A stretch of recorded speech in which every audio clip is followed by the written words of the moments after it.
حضرات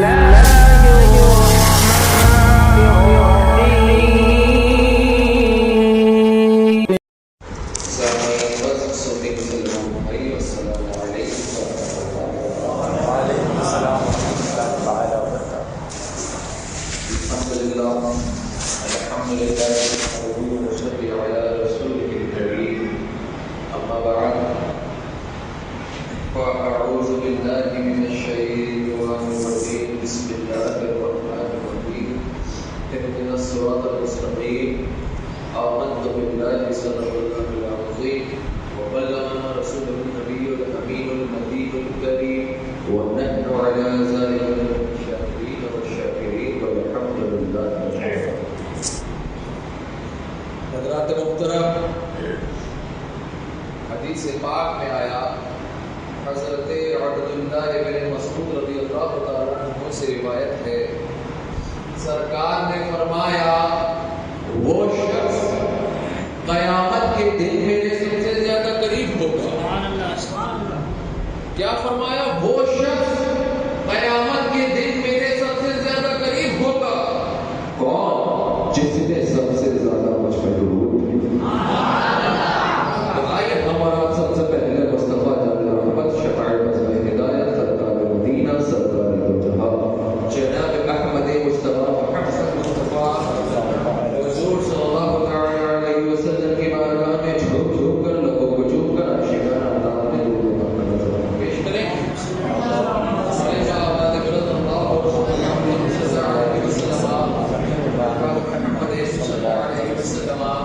صلاة و سلام علیک یا رسول اللہ صلی اللہ تعالی علیہ وسلم۔ حضرات محترم، یہ میرے بزرگوں کا طریقہ ہے کہ اپنی بات شروع کرنے سے پہلے حصول برکت کے لیے کچھ اشعار پڑھنے ہیں، تو میں بھی اپنے بزرگوں کے نقش قدم پہ چلنے کی کوشش کرتا ہوں، اللہ مجھے اس میں کامیاب کرے۔ ایک بار اور درود پڑھیں، اللہم صل علی وسلم الصلاۃ والسلام علیک یا رسول اللہ صلی اللہ علیہ وسلم۔ کلام ہے، اگر وہ مل گیا تو ہم آپ کو سنائیں۔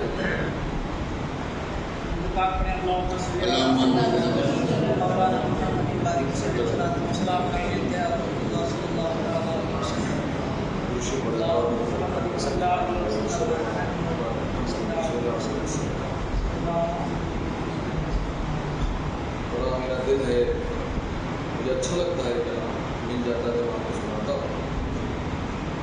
نعرہ تکبیر، نعرہ رسالت، فیضان غوث اعظم، مسلک اعلی حضرت۔ کیا کہتے ہیں؟ بغور سماعت کیجیے، آپ میری آواز کو مت جائیے گا کہ دیکھیے بات ہو رہی ہے، مدینے مرے آتا ہے۔ کیا کہتے ہیں؟ تمنا مدتوں سے ہے جمال مصطفیٰ دیکھو، تمنا مدتوں سے ہے جمال مصطفیٰ دیکھو، تمنا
پیارا شعر ہے.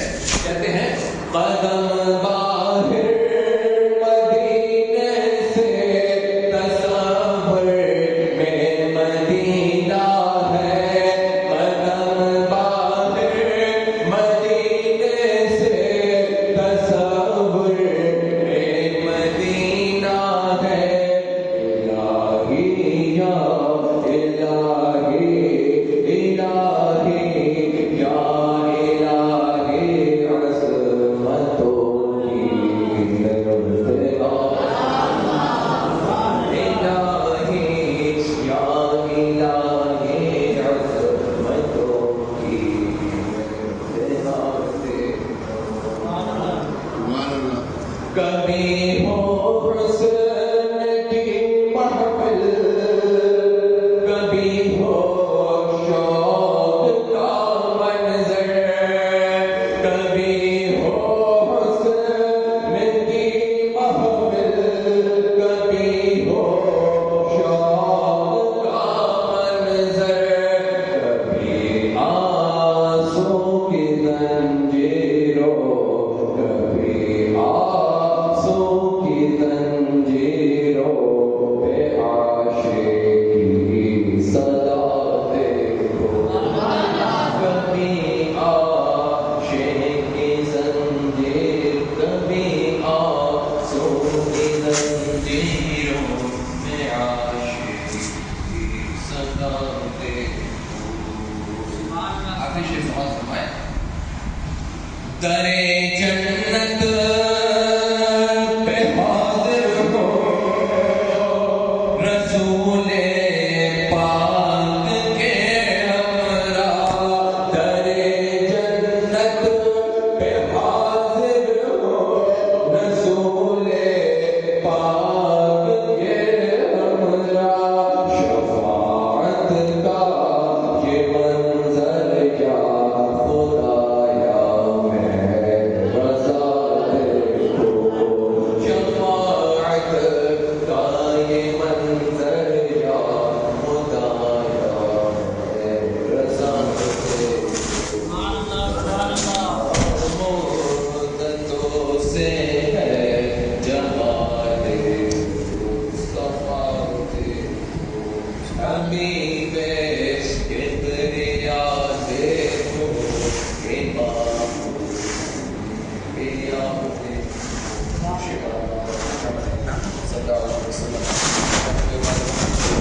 صلی اللہ علیہ وسلم صلاۃ و سلام علیک یا رسول اللہ صلی اللہ تعالی علیہ وسلم.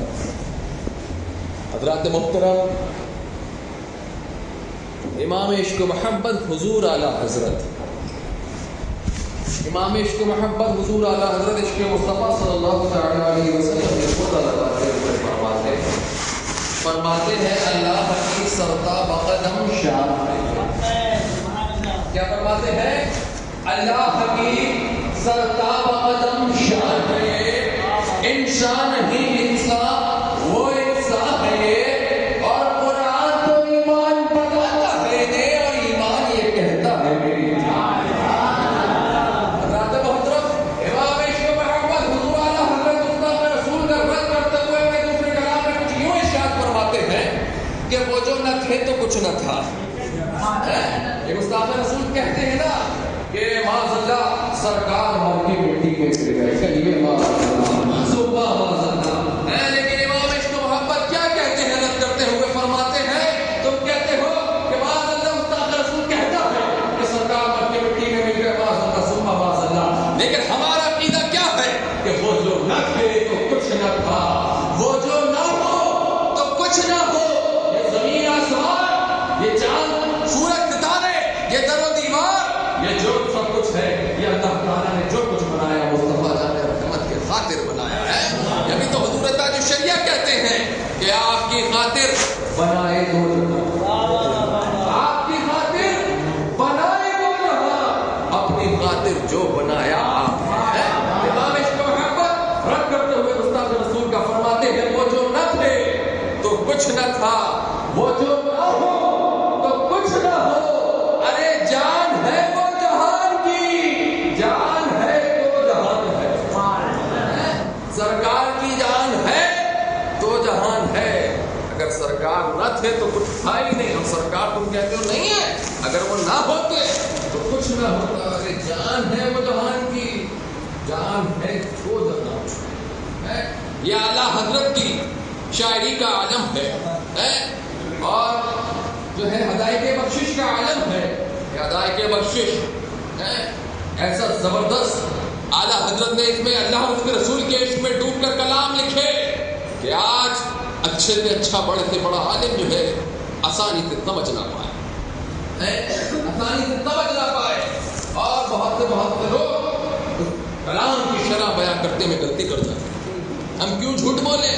ہم تو میاں کھلی کتاب ہیں، ہم کھلی کتاب ہے، ہمارے اندر یہ نہیں کہ جو ہے ہم جتنا ہے اپنے آپ کو اتنا ہی پیش کرتے ہیں، ہے نا؟ یہ نہیں جو نہیں ہے وہ بھی ہم اپنے آپ کو بنا کے پیش کریں، ہمارے ہم چلے جائے یاد نہیں ہے۔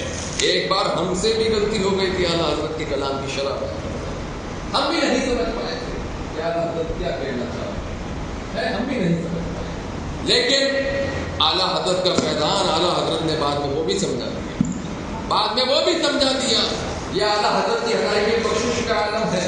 فتاوی رضویہ کنز ایمان تو بہت دور کی بات ہے، فتاوی رضویہ کنز ایمان تو بہت دور کی بات ہے۔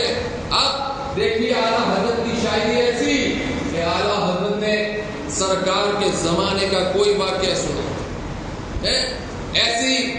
ایسا عشق، ایسی محبت ہے کہ جو ہے ایک موقع سے فرمایا احمد رضا کے اگر دل کو چاک کر دیا جائے، احمد رضا کے دل کے اگر دو ٹکڑے کر دیے جائیں تو ایک ٹکڑے پہ لکھا ہوگا لا الہ الا اللہ، دوسرے ٹکڑے پہ لکھا ہوگا محمد رسول اللہ صلی اللہ علیہ وسلم۔ حضرات محترم، یہ عشق نہیں ہے تو کیا ہے؟ ہمارے خانوادے میں کوئی بھی بچہ پیدا ہوتا ہے تو اسے عشق مصطفیٰ صلی اللہ علیہ وسلم بچپن میں ہی جب وہ بڑا ہوتا ہے تو وہ یہی کہتے ہوئے بڑا ہوتا ہے کہ زمین زمان تمہارے لیے، مدین و مکہ تمہارے لیے، چنین و چنا تمہارے لیے، بنے جو جہاں تمہارے لیے، ہم آئے یہاں تمہارے لیے، اٹھے بھی وہاں تمہارے لیے، تمہاری چمک تمہاری دمک جیسے کرشا تمہارے لیے، صبا وہ چلے کہ باغ بھلے کہ دن ہو بھلے، لبا کے تلے سلام کھلے رضا کے تلے۔ اب میں کیا کہہ رہا تھا کہ اعلیٰ حضرت کی شاعری، اعلیٰ حضرت اللہ اس کے رسول کے ایسے عاشق جو لکھا کلام اور حدیث کی روشنی میں لکھا ہے، تو ایسے عاشق شاعری بھی کری تو ایسی کری جس کا جواب نہیں ہے۔ اب آپ دیکھیے ایسے عاشق کہ سرکار کے زمانے کا کوئی واقعہ سن لیا اعلیٰ حضرت نے کہ سرکار کے زمانے میں میاں یہ معاملہ درپیش آیا، صحابہ نے یہ سوال عرض کیا تو سرکار نے یہ جواب ارشاد فرمایا، ایک موقع سے صحابہ نے یہ سوال عرض کیا تو اس پر سرکار نے یہ جواب ارشاد فرمایا، سرکار نے یہاں یہ کیا، سرکار نے وہاں وہ کیا ہے۔ اعلیٰ حضرت نے سرکار کے زمانے کا کوئی واقعہ سن لیا تو اس پہ ایک شعر نہیں، دو اشعار نہیں، تین اشعار نہیں، چار اشعار نہیں، بلکہ پورا پورا نعتیہ کلام لکھ دیا ہے۔ ابھی میں یہاں کسی شاعر اسلام کو کھڑا کروں اور کہوں کہ میاں کہ سرکار کے زمانے کا یہ واقعہ ہے کہ سرکار کے زمانے میں صحابہ نے یہ سوال عرض کیا تو اس پر سرکار نے یہ جواب ارشاد فرمایا، اس پہ تم جو ہے شاعری کرو، اس پہ تم شاعری کرو، تو جو ہے پہلے تو وہ وقت کا مطالبہ کرتے ہوئے نظر آئیں گے، وقت کا مطالبہ کرتے ہوئے نظر آئیں گے، جب وقت پورا ہو جائے گا تو اس کے بعد ایک شعر لے کے آئیں گے، ایک شعر لے کے آئیں گے اور جس کا وزن بھی مکمل ہے، لیکن اللہ اکبر کبیرہ، یہ اللہ اور اس کے رسول کے عاشق ہیں حضور اعلیٰ ہے۔ اب دیکھیے اعلیٰ حضرت نے سرکار کے زمانے کا کوئی واقعہ سنا، کیا کہہ رہا تھا، اس پر پورے کا پورا نعتیہ کلام لکھ دیا۔ آپ دماغ حاضر رکھیے گا، سرکار کے زمانے کی بات ہو رہی ہے، احمد رضا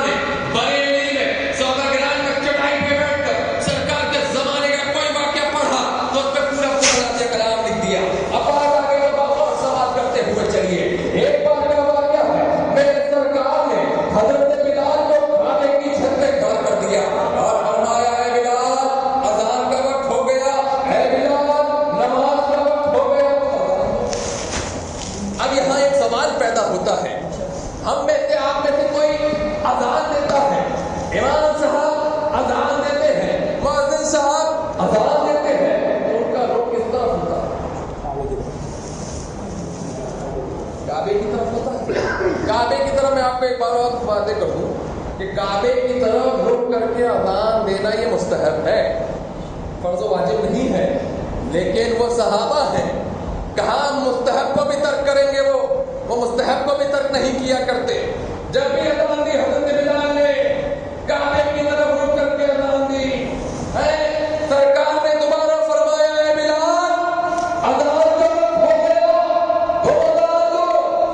حضرت بلال سوچ میں ہے، سرکار دوبارہ فرماتے ہیں اے بلال اذان کا وقت ہو گیا، تم اذان دو۔ حضرت بلال عرض کرتے ہیں یا رسول اللہ، جب میں زمین پہ اذان دیتا تھا تو میرا بیٹا کا شریف کی طرف ہوتا تھا، یا رسول اللہ جب میں پہاڑوں پہ اذان دیتا تھا تو میرا بیٹا کا شریف کی طرف ہوتا تھا، یا رسول اللہ آپ نے مجھے آج کعبے کی چھت پہ کھڑا کر دیا تو میں اپنا روح کس طرح روح کر کے اذان دوں؟ اے میرے پالدی کے سنی مسلمان بھائیوں، سرکار کا فرمانے علی شان کا غور سے کرو۔ سرکار نے فرمایا اے بلال جب تم چھتروں کے اذان دیتے تھے تمہارا روح کعبے شریف کی طرف ہوتا تھا، اے بلال جب تم زمین پہ اذان دیتے تھے تمہارا روح کعبے شریف کی طرف ہوتا تھا، اے بلال جب تم پہاڑوں پہ اذان دیتے تھے تمہارا روح کعبے شریف کی طرف ہوتا تھا۔ آج ہم نے تمہیں کعبے کی چھت پہ کھڑا کر دیا تو تم اپنا روح ہماری طرف روح کر کے اذان دو۔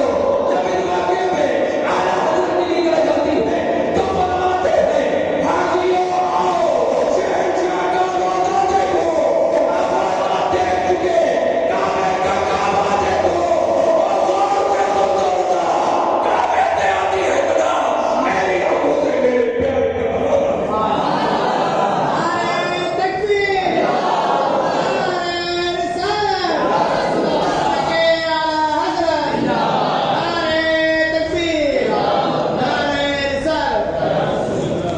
یہ ہے اعلیٰ حضرت۔ میں اور کوئی دوسرے کلام بھی آپ کو بتا سکتا ہوں، اعلیٰ حضرت نے سرکار کا کون سا واقعہ سنا اور اس پہ وہ کلام کیوں لکھا، لیکن وقت اجازت نہیں دیتا۔ مجھے معلوم ہو رہا ہے، ایسا محسوس کر رہا ہوں کہ آپ کے لوگ کچھ جلدی سو جاتے ہیں جس طریقے سے میں دیکھ رہا ہوں، لیکن خیر میں آپ کو اتنی جلدی بھی نہیں چھوڑوں گا کیونکہ میں بھی بہت لمبا سفر طے کر کے آیا ہوں اور میں یہاں آیا ہوں آپ سے ایک فیور چاہتا ہوں، ایک کام چاہتا ہوں۔ سفر کوئی آسان نہیں ہے میاں، سرکار نے فرمایا ہمارا رسول اللہ صلی اللہ تعالیٰ علیہ وسلم سفر کا سفر، سرکار نے سفر کے لیے فرمایا السفر کا سفر کیا ہے؟ ایک جہنم کی وادی کا نام ہے، جہنم کی وادی کا نام ہے، اور اس میں پریشانیاں ہی پریشانیاں ہیں۔ کہنے کا مقصد یہ ہے فقیر آپ کے درمیان مرکز اہل سنت بریلی شریف سے چل کے حاضر آیا ہے، جو کہوں یہ نہیں کہ ایک کان سے سنا اور دوسرے کان سے نکالا، جو کہوں غور سماعت کیجیے گا۔ آپ میں کوئی اپنے پاس سے کچھ من کر کے نہیں بتا رہا، جو الحمدللہ بزرگوں کا فیضان مجھ پہ ہے، جو کچھ ہے وہ میں آپ کے سامنے بیان کر رہا ہوں، میں اپنے پاس سے کچھ باتیں آپ کو نہیں بتا رہا۔ آپ یہ مت سوچیے، بس آپ یہ دیکھیے اگر میں آپ کو کچھ شریعت کے قانون بتا رہا ہوں، قانون شریعت آپ کے سامنے بیان کر رہا ہوں، اللہ کے رسول کے فرامین بیان کر رہا ہوں، تو آپ اس پہ عمل کیجیے۔ آپ جب اس پہ عمل کریں گے، جب تک آپ عمل کریں گے آپ کو تو ثواب ملتا ہی رہے گا، اور جب تک آپ عمل کریں گے تو بتانے والے کو بھی ثواب ملتا رہے گا۔ میرا بھی کام ہوتا رہے گا، آپ کا بھی کام ہوتا رہے گا، میرا بھی بیڑا پار، آپ کا بھی بیڑا پار، میری بھی دنیا کامیاب، آخرت کامیاب، آپ کی بھی دنیا کامیاب، آخرت کامیاب۔ یہ میرے بھی قبر میں کام آئے گا، اور الحمدللہ انشاءاللہ ہم سب